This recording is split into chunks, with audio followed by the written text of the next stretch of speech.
Hello friends, welcome to PV square academy. और आज का हमारा जो टॉपिक है वो है chemical bonding and molecular structure. अब क्योंकि हम केमिकल बॉन्डिंग पढ़ने वाले हैं तो सबसे पहले हमें पता होना चाहिए कि केमिकल बॉन्ड होता क्या है। तो इसको हम डिफाइन कर सकते हैं, the attractive force which holds various constituents together in different chemical species is called a chemical bond. ठीक है, जैसे हम कहने का मतलब ये है कि जैसे कोई भी केमिकल स्पीशीज़ बनती है, जैसे मॉलिक्यूल्स बनते हैं, कंपाउंड्स बनते हैं, तो उनके जो कॉन्स्टिट्यूएंट पार्टिकल्स होते हैं, चाहे वो आयंस हों चाहे वो एटम्स हों, ठीक है, तो वहाँ पे क्या होता है, वहाँ पे उन कॉन्स्टिट्यूएंट पार्टिकल्स को जो आपस में होल्ड करके रखता है बेसिकली, उसको हम क्या बोलते हैं, केमिकल बॉन्ड बोलते हैं। जैसे हम डेली लाइफ में कई बार बोल देते हैं कि हमारे उसके साथ अच्छी बॉन्डिंग है, तो उस बॉन्डिंग का क्या मतलब है। बॉन्ड का मतलब ये है कि जो दो चीज़ों को एक साथ अच्छे से बाउंड करके रखता है वो हमारा होता है बॉन्ड। और यहाँ पे हम क्योंकि केमिस्ट्री की बात कर रहे हैं तो यहाँ पे हम यूज़ करते हैं केमिकल बॉन्ड। ओके, उसके बाद जो नोबल गैसेस होती हैं वो क्या करती हैं, वो इंडिपेंडेंट रहना ज़्यादा पसंद करती हैं, वो किसी के साथ बॉन्ड बनाना पसंद नहीं करती हैं। अब इसके पीछे क्या रीज़न है वो हम इस चैप्टर में समझने वाले हैं। इससे पहले हमारे माइंड में कई सारे क्वेश्चंस आ सकते हैं कि जो एटम्स होते हैं वो बेसिकली कंबाइन क्यों करते हैं, क्या उनका कंबाइन होना इतना ज़रूरी है या क्यों, उसके पीछे क्या रीज़न होता है।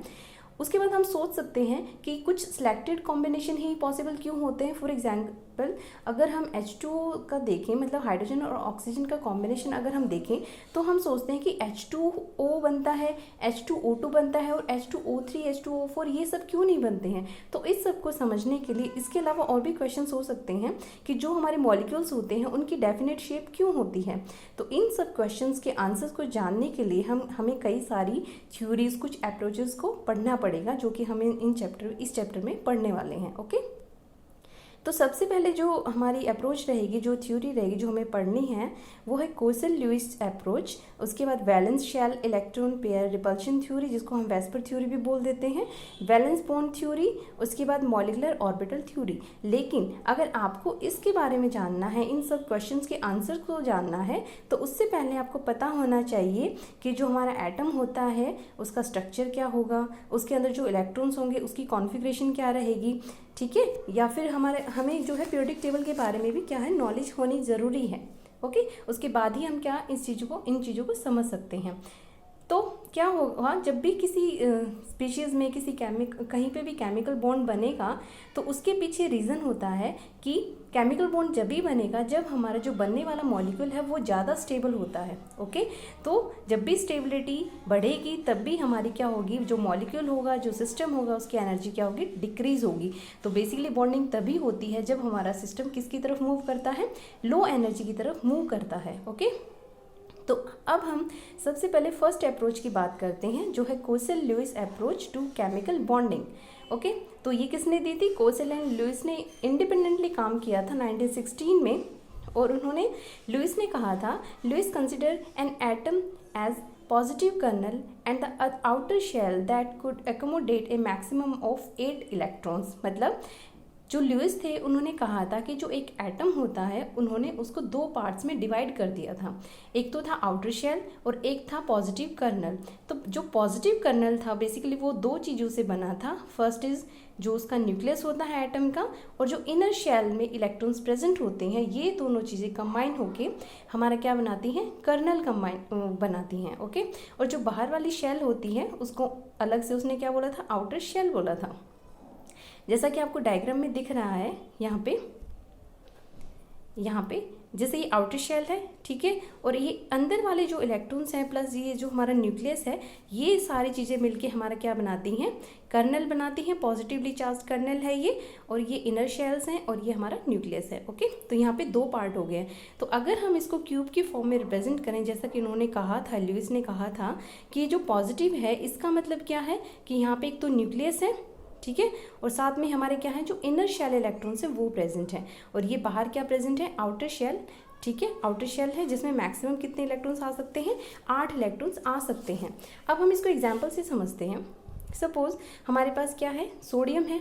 ओके, सोडियम की अगर कॉन्फ़िगरेशन देखोगे तो वो क्या होती है हमारी, 1s2 2s2 2p6 3s1। Okay, तो जो अंदर वाली हमारी कॉन्फ़िगरेशन है, जो 10 इलेक्ट्रॉन्स तक हमारी जो फिलिंग होती है वो किसकी होती है, हमारे नियॉन की होती है। तो हम इसको शॉर्ट फॉर्म में लिख सकते हैं नियॉन एंड 3s1। तो कहने का मतलब ये है कि जो इनर 10 इलेक्ट्रॉन्स हैं प्लस हमारा जो न्यूक्लियस होता है वो हमारा कर्नल पॉजिटिव बनाएगा, और जो बाहर वाले आउटर शेल में सिर्फ एक इलेक्ट्रॉन प्रेजेंट है वो हमारा क्या बनाएंगे, आउटर शेल की कॉन्फ़िगरेशन को हमें शो करेंगे। अगर हम इसको फिर से क्यूब की फॉर्म में देखना चाहें तो जो हमारा आउटर शेल होती है वो हम क्यूब की फॉर्म में दिखाते हैं, और जो कर्नल होता है वो उसके सेंटर में प्रेजेंट होता है। ओके, इसी तरह से जैसे नियॉन का हम एग्जाम्पल लें तो नोबल गैस कॉन्फ़िगरेशन इसकी, ये नोबल गैस है नियॉन हमारी, इसका जो एटॉमिक नंबर होता है वो 10 होता है, और यहाँ पे 1s2 2s2 2p6। तो आउटर शेल कॉन्फ़िगरेशन क्या हो गई हमारी, यहाँ पे टोटल 8 इलेक्ट्रॉन्स जो है वो आउटर शेल में प्रेजेंट हैं, और यहाँ पे 2 इलेक्ट्रॉन्स जो है वो अंदर की साइड यानी इनर शेल्स में प्रेजेंट हैं। तो यहाँ पे जो हमारा कर्नल बनेगा वो एक तो न्यूक्लियस होगा, और साथ में जो इनर वाली शेल में 2 इलेक्ट्रॉन्स हैं वो शेल हमारी मिलके न्यूक्लियस के साथ क्या बनाएगी, कर्नल बनाएगी। और बाहर यहाँ पे टोटल 8 इलेक्ट्रॉन्स प्रेजेंट हैं, तो वो कहाँ पे प्रेजेंट होंगे, हमारे जो क्यूब के 8 कॉर्नर्स हैं वहाँ पे हमारे जो हैं बाहर वाले 8 इलेक्ट्रॉन्स प्रेजेंट रहेंगे। ओके, तो इस तरह से हम क्या कर सकते हैं, इसको रिप्रेजेंट कर सकते हैं। तो जब भी कोई रिएक्शन होती है तो उसमें हमें पता है कि जो बाहर वाले इलेक्ट्रॉन्स है वही जो है पार्टिसिपेट करते हैं। तो अगर हम सोडियम का ही एग्जाम्पल देखें तो सोडियम के केस में हमने देखा था कि क्यूब के जो एक कॉर्नर पे होता है वो हमारा 1 इलेक्ट्रॉन प्रेजेंट होता है। तो जब भी इसको रिएक्शन करनी होगी तो ये या तो ये 7 इलेक्ट्रॉन ले सकता है या फिर 1 इलेक्ट्रॉन को डोनेट कर सकता है, लेकिन 7 इलेक्ट्रॉन को लेना थोड़ा डिफिकल्ट टास्क हो जाता है। तो इससे अच्छा ये सोडियम चाहेगा कि मैं 1 इलेक्ट्रॉन को लूज़ कर दूं। ठीक है, तो जब भी यहाँ पे रिएक्शन होगी सोडियम की किसी भी एलिमेंट के साथ, तो यहाँ पे क्या होगा, जो आउटर मोस्ट शेल में 1 इलेक्ट्रॉन प्रेजेंट है वो हमारा क्या हो जाएगा, रिमूव हो जाएगा, और फाइनली जो हमारी कॉन्फ़िगरेशन बनेगी वो क्या हो जाएगी, जो अंदर वाले 8 इलेक्ट्रॉन्स थे वो हमारे क्यूब की फॉर्म ले लेंगे। ठीक है, यहाँ से 1 इलेक्ट्रॉन निकल गया है, और अंदर वाले जो 8 इलेक्ट्रॉन्स हैं वो हमारे कहाँ पे आ गए हैं, क्यूब पे आ गए हैं, और जो उसके अंदर 2 इलेक्ट्रॉन्स प्रेजेंट थे वो हमारे कहाँ पे हैं, उसने कर्नल बना लिया है, किसके साथ मिलके, न्यूक्लियस के साथ मिलके। ओके, तो इस तरह से हमारी क्या होती है, सोडियम की रिएक्शन होती है, और इस इलेक्ट्रॉन को लूज़ करने के बाद हमारा क्या बन जाता है, Na+ बन जाता है। ओके, तो बेसिकली यहाँ पे हुआ क्या है, यहाँ पे ये हुआ है कि यहाँ पे जब सोडियम ने 1 इलेक्ट्रॉन को लूज़ किया तो उसने क्या किया, नोबल गैस कॉन्फ़िगरेशन को अटेन कर लिया। वहाँ पे क्यूब के 8 कॉर्नर्स पे जो है 8 इलेक्ट्रॉन्स प्रेजेंट हैं। ओके,